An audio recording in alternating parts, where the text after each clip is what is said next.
The levels of care of treatment reflect a continuum of care ranging from inpatient treatment, partial hospitalization programs, residential treatment, intensive outpatient, and outpatient treatment. The levels of care are highly individualized and take into account the patient's psychiatric functioning, including comorbid disorders, nutritional status, medical status, availability of family support systems, suicidal behaviors, and geographic availability of treatment. Eating disorder treatment requires a multidisciplinary approach to treatment. An eating disorder cannot be treated in isolation. The primary members of the treatment team include the physician, dietitian, and mental health professional.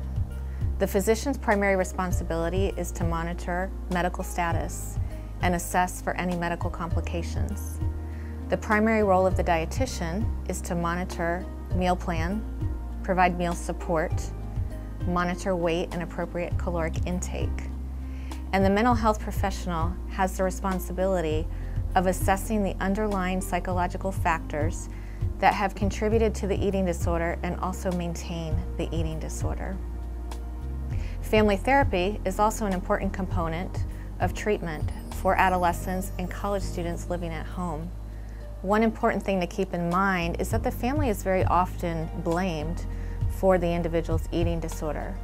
Please keep in mind that the family may contribute to the eating disorder or provide some stressors that do contribute to the eating disorder. However, the family is not to blame.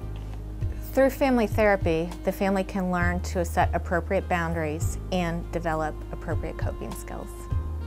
Patients move back and forth between the various levels of care depending on medical status, nutritional status, and mental health stability.